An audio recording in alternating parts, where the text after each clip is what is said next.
तो चलिए आज ज्ञान की दुनिया में एक बहुत ही तेज तर्रार सफर पर निकलते हैं। बिल्कुल। हमारे पास प्रकाश के परावर्तन और अपवर्तन मतलब लाइट रिफ्लेक्शन और रिफ्रैक्शन पर आधारित पूरे 100 सवालों की एक लिस्ट है। हाँ, ये एक मेगा क्विज सेशन होने वाला है। हम हर सवाल और उसके ऑप्शंस को देखेंगे और फिर तुरंत सही जवाब और उसके पीछे का विज्ञान समझेंगे। नियम बहुत सरल है। मैं सवाल पूछूंगी और आप हमें सही जवाब और एक छोटा सा एक्सप्लेनेशन देंगे। तैयार हूँ। चलिए इस ज्ञानवर्धक दौड़ को शुरू करते हैं। पहला सवाल, किसी गाड़ी के पश्च दृश्य दर्पण यानी रियर व्यू मिरर का आवर्धन हमेशा होता है ए 1 के बराबर, बी 1 से ज्यादा, सी 1 से कम या डी 0। इसका जवाब है सी, 1 से कम। 1 से कम क्यों? क्योंकि वो एक उत्तल दर्पण मतलब कॉन्वेक्स मिरर होता है। वो हमेशा चीज की छोटी इमेज बनाता है ताकि देखने का एरिया मतलब फील्ड ऑफ व्यू बड़ा मिल सके। समझ गए। अगला सवाल, एक लाइट की किरण हवा से कांच के स्लैब पर 0 डिग्री के एंगल पर गिरती है, तो एंगल ऑफ रिफ्रैक्शन क्या होगा?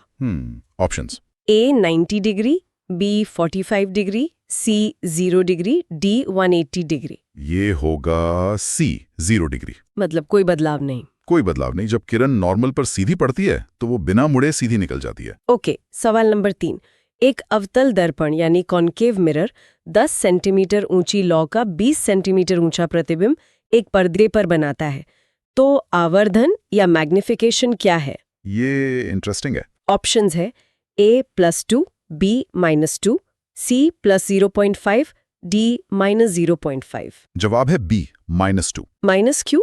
क्योंकि इमेज असली है और उल्टी पर्दे पर बन रही है मतलब रियल है, तो मैग्निफिकेशन होगा इमेज की हाइट बटे ऑब्जेक्ट की हाइट, मतलब -20 बटे 10 जो हुआ -2। ठीक है।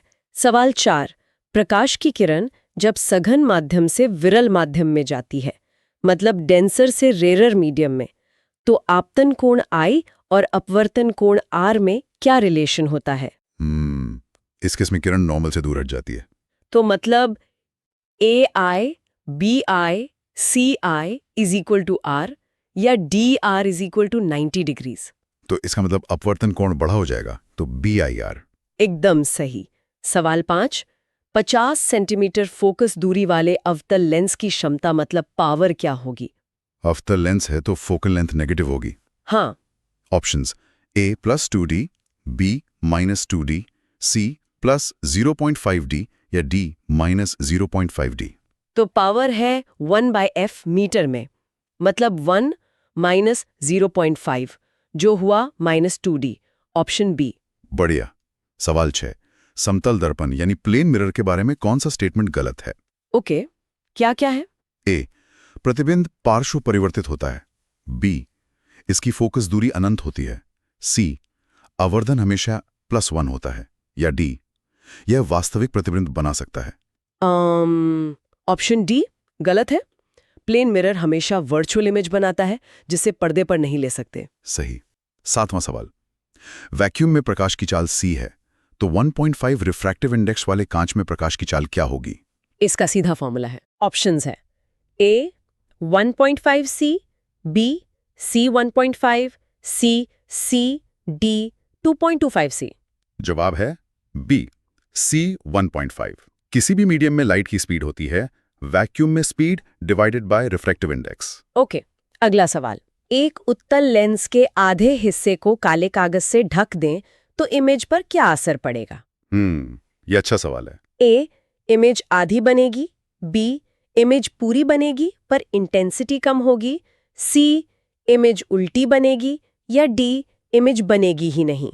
इमेज तो पूरी बनेगी पर उसकी चमक मतलब इंटेंसिटी कम हो जाएगी, तो ऑप्शन बी। ऐसा क्यों? क्योंकि अब कम लाइट की किरणें मिल रही हैं इमेज बनाने के लिए। ठीक है। 9वां सवाल, एक उत्तल दर्पण की वक्रता त्रिज्या 32 सेंटीमीटर है, इसकी फोकस दूरी क्या होगी? फोकस दूरी रेडियस ऑफ कर्वेचर की आधी होती है। और साइन ऑप्शंस हैं ए +32 सेंटीमीटर, बी -16 सेंटीमीटर, सी +16 सेंटीमीटर, डी -32 सेंटीमीटर। उत्तल दर्पण के लिए पॉजिटिव होती है, तो +16 सेंटीमीटर। Option C. शानदार। सवाल 10। नई कार्टेशियन साइन कन्वेंशन के हिसाब से किसकी वैल्यू हमेशा नेगेटिव होती है? हमेशा। हाँ। हाँ। ए अवतल दर्पण, बी वस्तु की दूरी, सी वास्तविक प्रतिबिंब या डी वस्तु की ऊंचाई। इसका जवाब है बी यू यानी वस्तु की दूरी। क्यों? क्योंकि हम ऑब्जेक्ट को हमेशा मिरर या लेंस के बाईं ओर रखते हैं, जो कन्वेंशन के हिसाब से नेगेटिव डायरेक्शन है। बिल्कुल। सवाल 11। हवा के रिलेटिव हीरे का रिफ्रैक्टिव इंडेक्स 2.42 है, तो हीरे के रिलेटिव हवा का क्या होगा? ये बस उसका उल्टा हो जाएगा। मतलब? ऑप्शंस हैं ए 2.42, बी 0.41, सी 1.0 या डी 0.5। मतलब 1/2.42, जो लगभग 0.41 आएगा। तो ऑप्शन बी। एकदम सही। सवाल 12। अगर किसी लेंस की पावर +2.5D है तो इसकी फोकस दूरी क्या होगी? पावर पॉजिटिव है, मतलब उत्तल लेंस है। और फोकस दूरी? ए 40 सेंटीमीटर, बी -40 सेंटीमीटर, सी 25 सेंटीमीटर या डी 250 सेंटीमीटर। F = P, तो 1 2.5 मतलब 0.4 मीटर, यानी 40 सेंटीमीटर। ऑप्शन ए। अगला सवाल। एक चीज 15 सेंटीमीटर फोकस दूरी वाले अवतल दर्पण से 30 सेंटीमीटर दूर रखी है, इमेज कहाँ बनेगी? 15 का डबल 30 मतलब ऑब्जेक्ट 2F पर है। तो इमेज ए फोकस पर, बी वक्रता केंद्र पर, सी अनंत पर या डी ध्रुव पर? इमेज भी वक्रता केंद्र पर ही बनेगी। ऑप्शन बी, जब ऑब्जेक्ट सी पर होता है तो इमेज भी सी पर बनती है। बिल्कुल। सवाल 14। प्रकाश का वेग सबसे ज्यादा किस में होता है? ये तो आसान है। ऑप्शंस हैं ए कांच में, बी जल में, सी निर्वात में, डी हीरे में। सी निर्वात में, यानी वैक्यूम में। वहां उसे रोकने वाला कोई नहीं है। सही। 15वां सवाल। स्नेल्स का नियम किस सिचुएशन में लागू नहीं होता? स्नेल्स लॉ यानी साइन आई साइन और। ए तिरछी आपतित किरण के लिए, बी अभिलंबवत आपतित किरण के लिए, सी सघन से विरल माध्यम के लिए, डी तिरछे प्रकीर्णन के लिए। ऑप्शन बी, जब किरण नॉर्मल पर मतलब 90 डिग्री पर गिरती है तो वो सीधी चली जाती है, तब ये नियम लागू नहीं होता। ठीक है। सवाल 16। टॉर्च और गाड़ियों की हेडलाइट में बल्ब कहाँ होता है? ये पहले भी बात हुई थी। हाँ। ए ध्रुव और फोकस के बीच, बी फोकस के बहुत पास, सी वक्रता केंद्र पर या डी ध्रुव पर? बी फोकस के बहुत पास, ताकि अवतल रिफ्लेक्टर लाइट को एक पावरफुल पैरेलल बीम में भेज सके। सही। सवाल 17।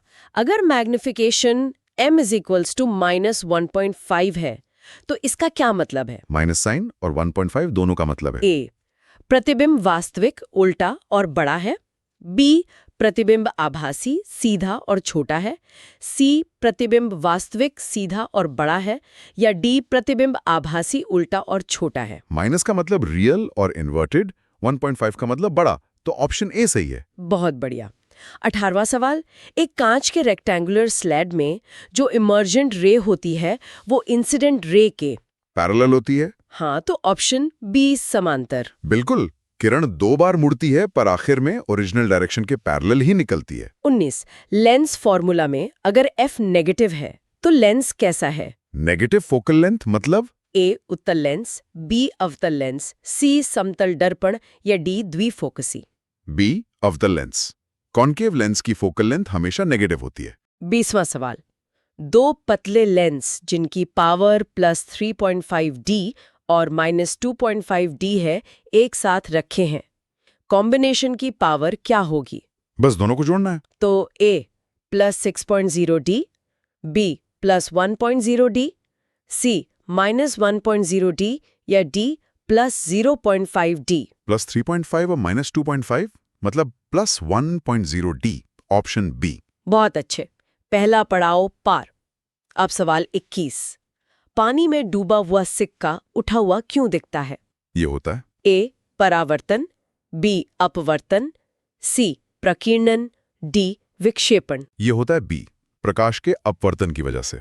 पानी से हवा में आती किरणें मुड़ जाती हैं और सिक्के की वर्चुअल पोजीशन ऊपर दिखती है। ठीक है। सवाल 22। पूर्ण आंतरिक परावर्तन यानी टोटल इंटरनल रिफ्लेक्शन के लिए क्या जरूरी है? इसके लिए 2 शर्तें हैं। ए विरल से सघन माध्यम में, बी सघन से विरल माध्यम में, सी आपतन कोण क्रांतिक कोण से कम हो, डी माध्यम एक ही हो। जरूरी है कि प्रकाश बी सघन से विरल माध्यम में जाए, और वो भी क्रिटिकल एंगल से ज्यादा एंगल पर। सही। तेज। अवतल दर्पण से बना प्रतिबिंब वास्तविक, उल्टा और वस्तु के बराबर साइज का है। वस्तु कहाँ रखी है? बराबर साइज का मतलब? ए फोकस पर, बी अनंत पर, सी वक्रता केंद्र पर, डी ध्रुव और फोकस के बीच। सी वक्रता केंद्र पर, सेंटर ऑफ कर्वेचर पर। सवाल 24। एक लेंस की फोकल लेंथ +20 सेंटीमीटर है। 30 सेंटीमीटर दूर रखी चीज के प्रतिबिंब का मैग्निफिकेशन क्या होगा? कैलकुलेट करना पड़ेगा।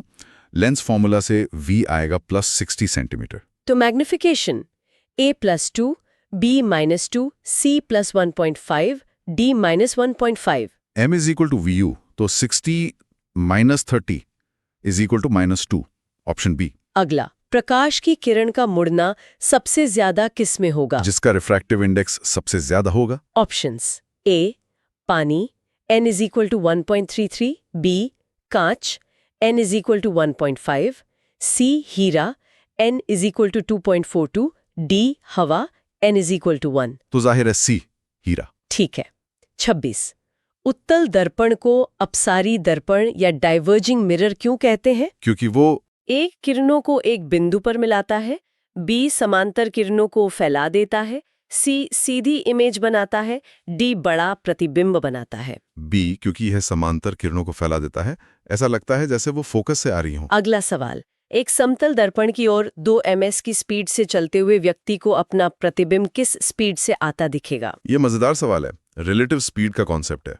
ए 2 ms, B 4 ms, C 1 ms, D 0 ms। उसे 4 ms से आता दिखेगा। Option B. उसकी अपनी स्पीड और इमेज की स्पीड जुड़ जाती है। ओके। 28। एक अवतल लेंस की फोकल लेंथ 15 सेंटीमीटर है। इमेज 10 सेंटीमीटर दूर बनती है।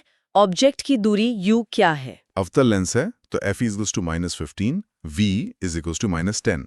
ऑप्शंस हैं ए -30 सेंटीमीटर, बी -20 सेंटीमीटर, सी -15 centimetre, D -10 centimetre. Lens formula 1/v - 1/u = 1/f में वैल्यूज रखने पर u आएगा -30 सेंटीमीटर। ऑप्शन ए। सही।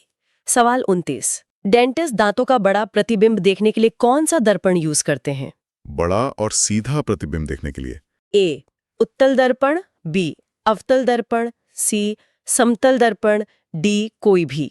बी अवतल दर्पण, जब दांत को फोकस और पोल के बीच रखा जाता है। ठीक है।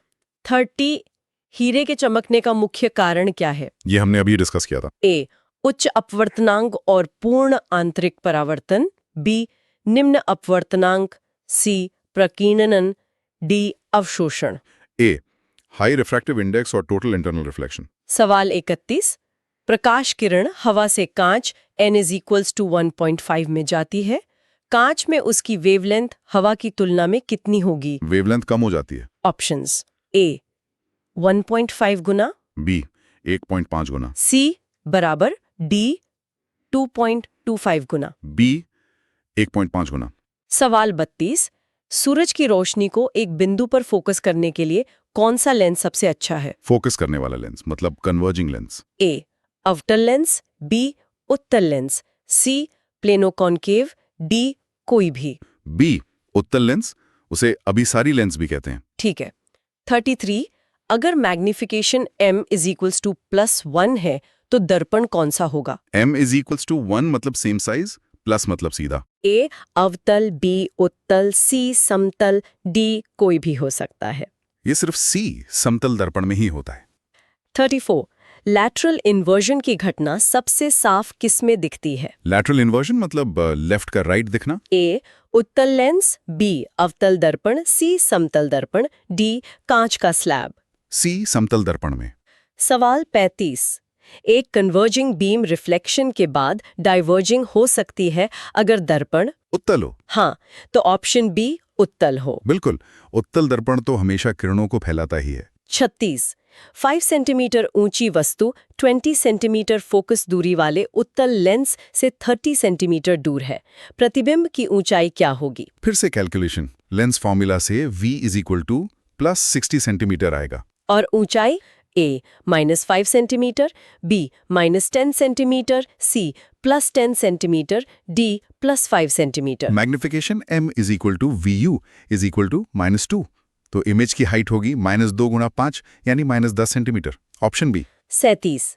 एक तालाब की असली गहराई 4 मीटर है, अपवर्तनांक 43 होने पर वो कितना गहरा दिखेगा? आभासी गहराई का फॉर्मूला है असली गहराई बटे अपवर्तनांक। तो A 4 metre, B 3 metre, C 5.33 metre, D 2 metre. 4 divided by 4/3 मतलब 3 मीटर। Option B. सही। 38। लेंस की पावर और उसकी फोकल लेंथ के बीच कैसा रिलेशन है? ये तो फॉर्मूले में ही है, P = 1/f। A समानुपाती, B व्युत्क्रमानुपाती, C बराबर, D कोई संबंध नहीं। B व्युत्क्रमानुपाती यानी इनवर्सली प्रोपोर्शनल। 39। अवतल दर्पण के फोकस पर रखी वस्तु का प्रतिबिंब कहाँ बनेगा? जब ऑब्जेक्ट फोकस पर होता है A फोकस पर, B ध्रुव पर, C अनंत पर, D वक्रता केंद्र पर। तो प्रतिबिंब C अनंत पर बनता है। 40वां सवाल। प्रकाश एक सीधी रेखा में चलता है, ये कॉन्सेप्ट कब फेल होता है? ये तब होता है जब लाइट का वेव नेचर सामने आता है। A जब अवरोध बहुत बड़ा हो, B जब अवरोध प्रकाश की तरंगदैर्घ्य के आकार का हो, C हमेशा, D कभी नहीं। B जब रुकावट बहुत छोटी हो, लाइट की वेवलेंथ के साइज की, तब डिफ्रैक्शन होता है। बहुत अच्छे। अब सवाल 41। एक उत्तल दर्पण का उपयोग सोलर कुकर में क्यों नहीं किया जाता? क्योंकि सोलर कुकर का काम है गर्मी इकट्ठा करना और उत्तल दर्पण A किरणों को फैलाता है, B किरणों को केंद्रित करता है, C महंगा होता है, D छोटा प्रतिबिंब बनाता है। A क्योंकि ये किरणों को फैलाता है, हमें किरणों को केंद्रित करना होता है जो अवतल दर्पण करता है। 42। अगर किसी सिस्टम में V बराबर -20 सेंटीमीटर और U बराबर -10 सेंटीमीटर है, तो मैग्निफिकेशन M क्या होगा? ये एक लेंस का केस लग रहा है जहां दोनों नेगेटिव हैं। A +2, B -2, C +0.5, D -0.5। Lens के लिए m = VU होता है, तो -20 × -10 = +2।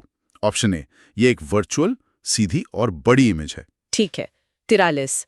किस मीडियम में प्रकाश की चाल सबसे कम होगी? जिसका रिफ्रैक्टिव इंडेक्स सबसे ज्यादा हो। A kerosene, N = 1.44, B turpentine, N = 1.47, C benzene, N = 1.50, D पानी, N = 1.33। तो इनमें से C बेंजीन। 44। उत्तल लेंस को अभिसारी लेंस या कन्वर्जिंग लेंस क्यों कहते हैं? ये उसके नाम में ही है, अभिसरण मतलब यह समांतर किरणों को फोकस पर इकट्ठा करता है। सवाल 45। 10 सेंटीमीटर वक्रता त्रिज्या वाले अवतल दर्पण के सामने 5 सेंटीमीटर पर वस्तु रखी है, प्रतिबिंब कहाँ बनेगा? रेडियस 10 सेंटीमीटर है तो फोकल लेंथ 5 सेंटीमीटर हुई और ऑब्जेक्ट भी 5 सेंटीमीटर पर है। मतलब ऑब्जेक्ट फोकस पर है। A फोकस पर, B अनंत पर, C ध्रुव पर, D वक्रता केंद्र पर। तो इमेज B अनंत पर बनेगी। 46। टिंडल इफेक्ट प्रकाश की किस क्रिया का नतीजा है? टिंडल इफेक्ट जैसे अंधेरे कमरे में रोशनी का रास्ता दिखना। A परावर्तन, B अपवर्तन, C प्रकीर्णन, D विक्षेपण। ये C प्रकीर्णन यानी स्कैटरिंग की वजह से होता है। 47। वर्चुअल इमेज के बारे में कौन सा फैक्ट गलत है? ओके, क्या है फैक्ट्स? A इसे पर्दे पर नहीं लिया जा सकता, B यह हमेशा सीधा होता है, C यह किरणों के असली मिलन से बनता है, D यह दर्पण के पीछे बन सकता है। C गलत है। वर्चुअल इमेज तब बनती है जब किरणें मिलती हुई सिर्फ लगती हैं, असल में नहीं मिलती। सही। 48। आकाश का नीला रंग किस वजह से होता है? ये भी स्कैटरिंग का ही एक उदाहरण है। A अपवर्तन, B परावर्तन, C प्रकीर्णन, D पूर्ण आंतरिक परावर्तन। C प्रकीर्णन। वायुमंडल के कण नीले रंग को सबसे ज्यादा स्कैटर करते हैं। 49। एक व्यक्ति के चश्मे में +2.0 D और -1.0 D के 2 लेंस लगे हैं, कुल पावर क्या होगी? बस दोनों को जोड़ दीजिए। A +1.0 D, B +3.0 D, C -1.0D, D -3.0D। 2.0, 1.0 equal to plus 1.0D, option A. 50वां सवाल, जब प्रकाश वैक्यूम से कांच में जाता है तो उसकी फ्रीक्वेंसी में क्या बदलाव आता है? ये बहुत जरूरी कॉन्सेप्ट है। A बढ़ जाती है, B घट जाती है, C अपरिवर्तित रहती है, D शून्य हो जाती है। सी अपरिवर्तित रहती है। फ्रीक्वेंसी कभी नहीं बदलती, सिर्फ वेग और वेवलेंथ बदलते हैं।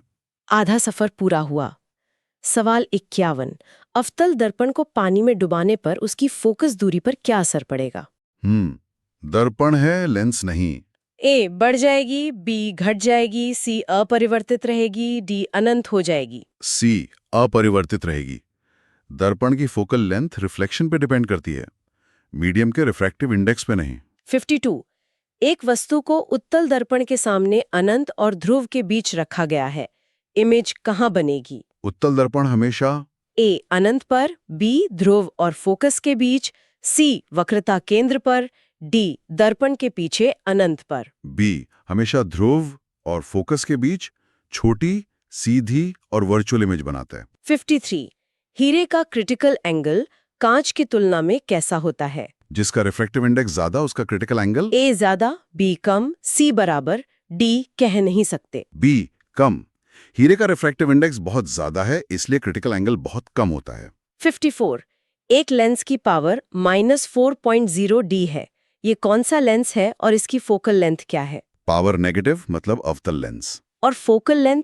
A उत्तल -25 सेंटीमीटर, B अवतल -25 सेंटीमीटर, C उत्तल -40 सेंटीमीटर, D अवतल +25 सेंटीमीटर। 1/-4 है बी फालम, तो -0.25 मीटर यानी -25 सेंटीमीटर। तो ऑप्शन बी अवतल -25 सेंटीमीटर। 55, जब प्रकाश की किरण हवा से पानी में जाती है तो वह किधर मुड़ती है? विरल से सघन में। A अभिलंब की ओर, B अभिलंब से दूर, C सीधी निकल जाती है, D वापस लौट जाती है। ए अभिलंब की ओर झुक जाती है। 56, आंख का लेंस किस तरह का होता है? हमारी आंख का lens.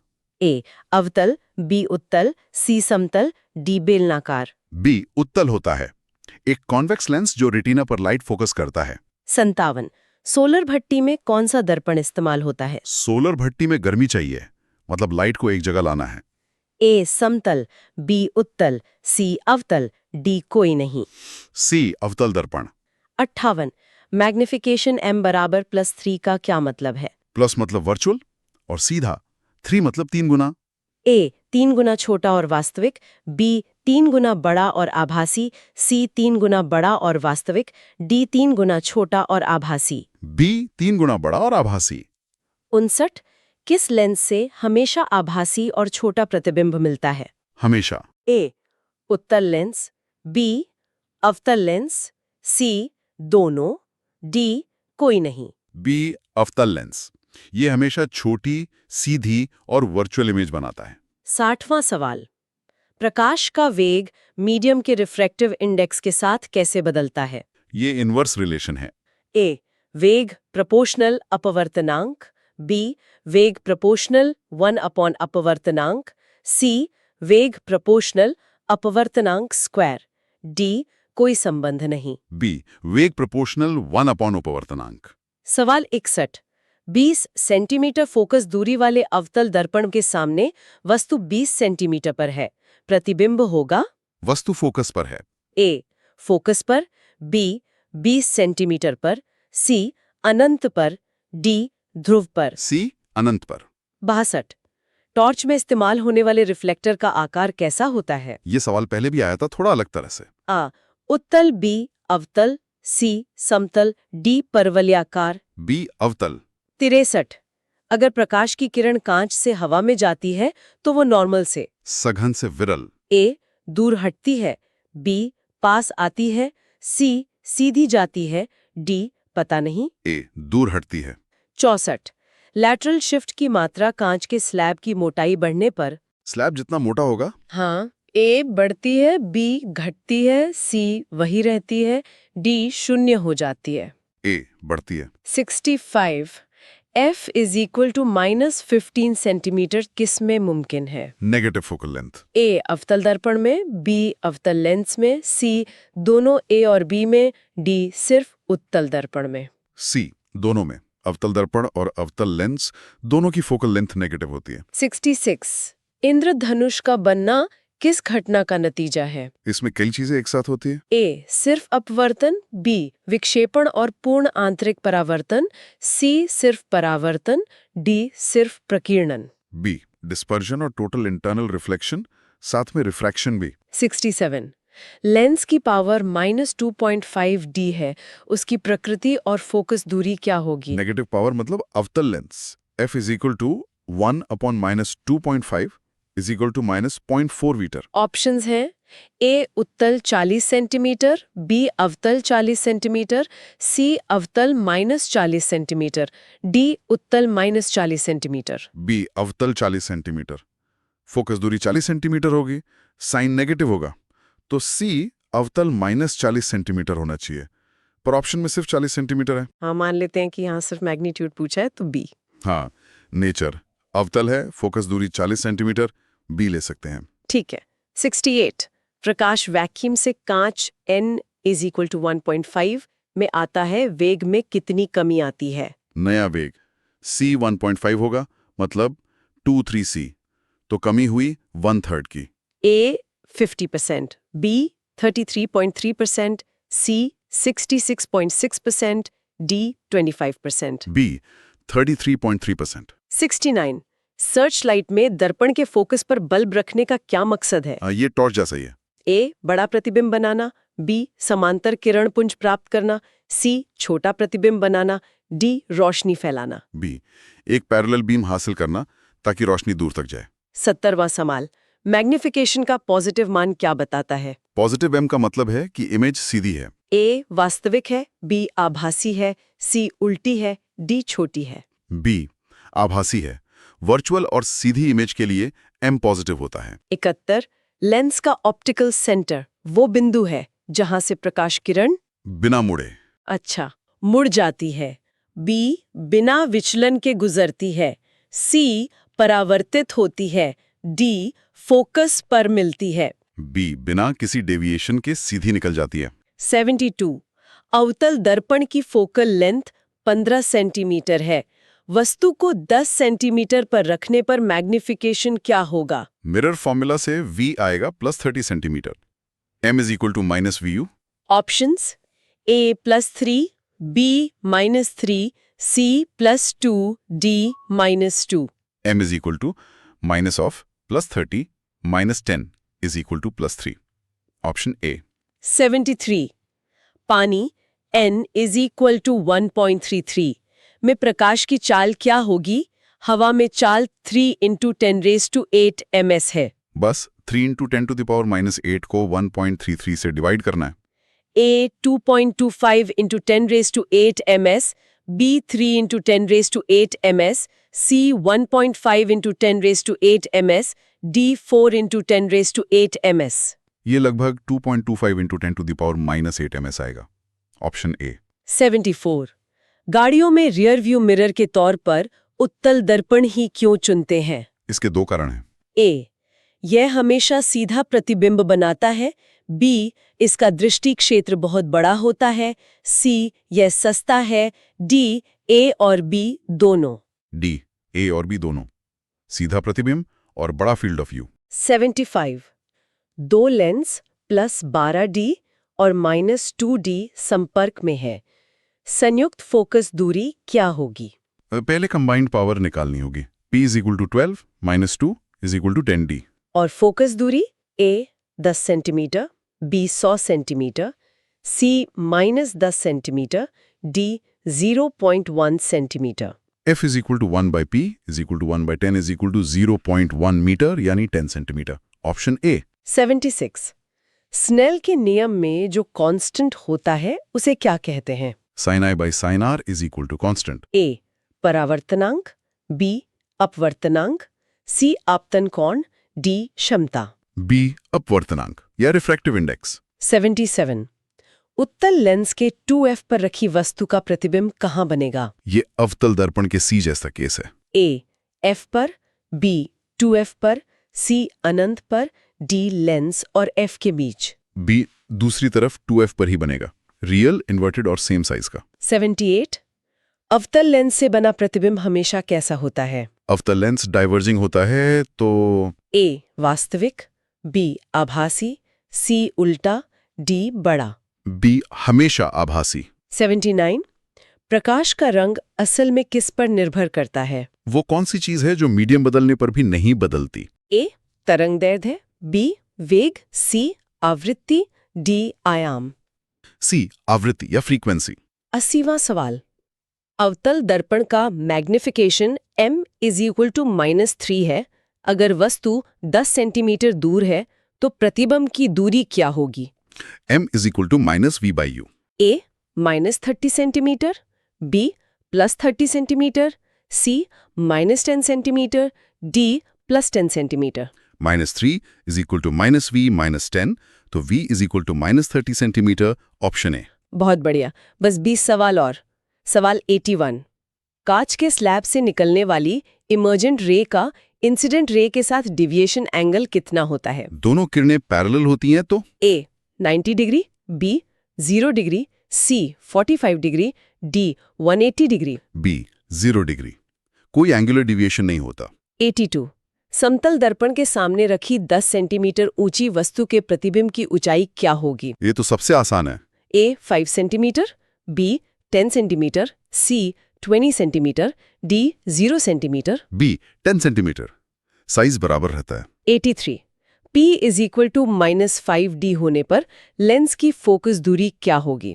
f = 15 I0 -0.2 metre. A -20 centimetre, B +20 centimetre, C -50 centimetre, D +50 centimetre. a -20 centimetre. 84 रेगिस्तान में मरीचिका यानी मिराज की घटना का कारण क्या है? ये भी एक तरह का ऑप्टिकल इल्यूजन है। A प्रकीर्णन, B पूर्ण आंतरिक परावर्तन, C अपवर्तन, D विक्षेपण। b पूर्ण आंतरिक परावर्तन गर्म हवा की परतों की वजह से होता है। 85 मानव नेत्र में प्रकाश का अपवर्तन करने वाला मुख्य अंग कौन सा है? आंख में लाइट को कौन बेंड करता है? A रेटिना, B क्रिस्टलीय लेंस, C कॉर्निया, D पुतली। b क्रिस्टलीय लेंस। हालांकि कॉर्निया भी करता है, पर मुख्य लेंस ही है। 86 मोमबत्ती 20 सेंटीमीटर फोकस दूरी वाले उत्तल लेंस से 20 सेंटीमीटर दूर है। प्रतिबिंब कहाँ बनेगा? वस्तु लेंस के फोकस पर है। A 20 सेंटीमीटर पर, B 40 सेंटीमीटर पर, C अनंत पर, D लेंस के अंदर। c अनंत पर। 87 साबुन के बुलबुले का रंगीन दिखना किस वजह से होता है? ये थोड़ा अलग कॉन्सेप्ट है। A प्रकीर्णन, B व्यतिकरण इंटरफेरेंस, C विवर्तन डिफ्रैक्शन, D परावर्तन। b interference. बुलबुले की पतली फिल्म से रिफ्लेक्ट हुई लाइट वेव्स के इंटरफेरेंस से। 88 समांतर आने वाली प्रकाश किरणें अवतल दर्पण से परावर्तन के बाद कहाँ मिलती हैं? ये तो अवतल दर्पण की परिभाषा ही है। A ध्रुव पर, B अनंत पर, C फोकस पर, D वक्रता केंद्र पर। c फोकस पर। 89 उत्तल दर्पण के बारे में कौन सा कथन सही है? उत्तल दर्पण जो गाड़ियों में लगता है। A यह हमेशा छोटा प्रतिबिंब बनाता है, B यह वास्तविक प्रतिबिंब बना सकता है, C इसकी फोकस दूरी नेगेटिव होती है, D यह किरणों को केंद्रित करता है। a ये हमेशा छोटा प्रतिबिंब बनाता है। 90वां सवाल n = 1 अपवर्तनांक वाले माध्यम में प्रकाश की चाल क्या होते हैं? n = 1 मतलब वैक्यूम या हवा। A 3 × 10 8 ms, B 1.5 × 10 8 ms, C 2.25 × 10 8 ms, D Anant. j 3 × 10 8 ms जो कि लाइट की मैक्सिमम स्पीड है। बस आखिरी 10 सवाल 91 -2.0 D शक्ति वाला लेंस किस दोष को ठीक करता है? नेगेटिव पावर मतलब अवतल लेंस, और अवतल लेंस A दूरदृष्टि दोष हाइपोमेट्रोपिया, B निकट दृष्टि दोष मायोपिया, C जरा दूरी दृष्टिता, D मोतियाबिंद। b निकट दृष्टि दोष यानी मायोपिया को ठीक करता है। 92 लेंस के आवर्धन शक्ति m का सही सूत्र क्या है? लेंस के लिए A VU, B minus VU, C UV, D minus UV। A VU दर्पण के लिए -VU होता है। 93 2 सेंटीमीटर लंबी वस्तु 10 सेंटीमीटर फोकस दूरी वाले अवतल दर्पण से 15 सेंटीमीटर दूर है। प्रतिबिंब की ऊंचाई क्या होगी? मिरर फॉर्मूला से V is equal to -30 centimetre, M is equal to -VU is equal to -30 -15 is equal to -2। तो ऊंचाई A -4 centimetre, B +4 centimetre, C -2 centimetre, D +2 centimetre. Image की height is equal to M गुना object की height is equal to -2 गुना 2 is equal to -4 centimetre. Option A. 94 तारों के टिमटिमाने का मुख्य कारण क्या है? ये भी अपवर्तन का ही एक खेल है। A वायुमंडलीय अपवर्तन, B पूर्ण आंतरिक परावर्तन, C प्रकीर्णन, D तारों का हिलना। ए एटमॉस्फेरिक रिफ्रैक्शन। 95 परावर्तन के नियम किस तरह की सतहों पर लागू होते हैं? Laws of reflections.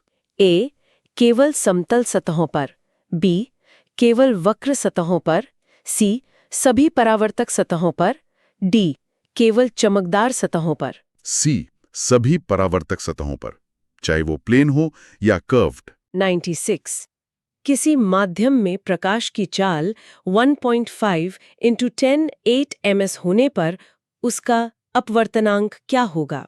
N is equal to CV। A 1.5, B 2.0, C 0.5, D 1.0। 3 × 10⁸ और 1.5 × 10⁸ इज इक्वल टू 2, तो B 2.0।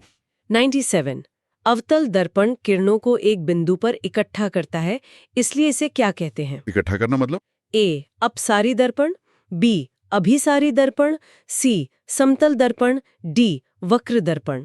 B अभिसारी दर्पण यानी कन्वर्जिंग मिरर। 98 अगर लेंस की क्षमता नेगेटिव है तो वह निश्चित रूप से है। ये तीसरी बार आ रहा है सवाल। A उत्तल लेंस, B अवतल लेंस, C समतल उत्तल लेंस, D कोई भी हो सकता है। B अवतल लेंस। 99 सिंपल माइक्रोस्कोप में किस लेंस का उपयोग होता है? मैग्नीफाइंग ग्लास में A अवतल लेंस, B उत्तल लेंस, C बेलनाकार लेंस, D द्विफोकसी लेंस। B कम फोकस दूरी का एक उत्तल लेंस। और ये रहा हमारा 100वां और आखिरी सवाल। वक्रता केंद्र और ध्रुव को जोड़ने वाली रेखा क्या कहलाती है? ये एक काल्पनिक रेखा है। A फोकस दूरी, B मुख्य अक्ष, C वक्रता त्रिज्या, D द्वारक। B मुख्य अक्षीय प्रिंसिपल एक्सिस। और ये थे पूरे 100 सवाल। उम्मीद है इस तेज गति वाले सत्र में सभी को मजा आया होगा और बहुत कुछ सीखने को मिला होगा। निश्चित रूप से इन सवालों ने प्रकाश के लगभग हर जरूरी पहलू को छू लिया है।